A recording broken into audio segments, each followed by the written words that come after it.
Semen is the basis of your physical existence, whether you're a man or a woman. You have come into existence because that is 50% of the ingredient, yes? So, in the yogic culture, this is called as virya. Virya also refers to what you call as vajra, which means stability, or diamond, which is the hardest thing. That means it is one of the most potent things if you know how to use it. Well, how to use it means you can use it to produce a child, that's one thing. Well, if you are using it to spill it on the bed sheets, it's a mistake.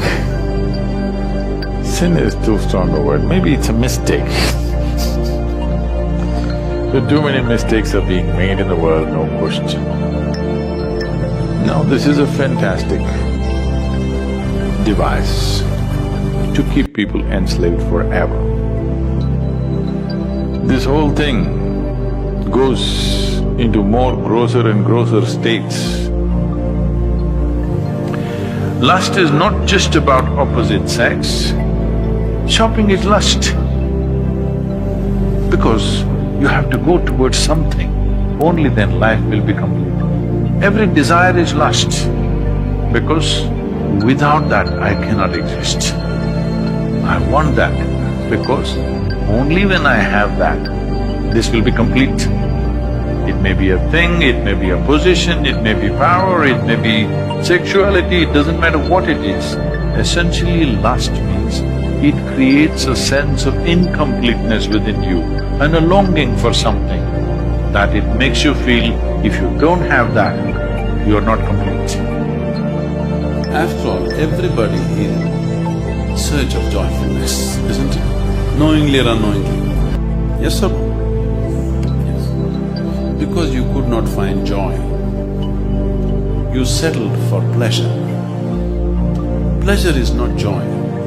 Pleasure is just a shadow of joy. It's beautiful, but it's very limited. If you want to have pleasure, you need something or somebody to have pleasure, isn't it? Yes. The deeper you go into pleasure, the deeper your bondage with this something or somebody, yes? Suppose this something or somebody is taken away from you, you will be broken. So, your existence becomes that of huge bondage. Bondage is not something that any human being enjoys. There is something within you which is always wanting to be free from all bondage, isn't it? But if you become a pleasure seeker, naturally you're setting up limitations in such a pleasant way that you cannot transcend it. Unpleasant limitations, you can break them. Pleasant limitations, you cannot break them, isn't it? There are ways we can make you find something which is far bigger than this. Once you taste something better, I don't have to tell you, give this up or give that up, it'll anyway fall off, isn't it? There are ways to do certain sadhana which is more intense than sexuality, which is more ecstatic than sexuality. On one level, if you look at it, all dimensions of yoga, one way or the other, are ultimately trying to activate the prana. Because once it begins its secretion, everything about you becomes sweet and beautiful. It creates a whole inner pleasure, which makes all the outer pleasures look like kindergarten stuff. That's the reason yogis are just sitting with eyes closed, not because they're against pleasure, they're against small pleasures, that's all.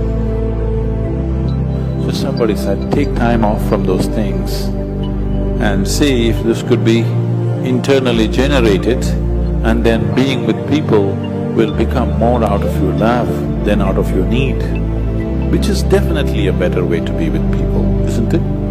It is definitely a better way of honoring another human being, isn't it so? Give this a little more attention, it will produce much more pleasure than any other one can produce for you.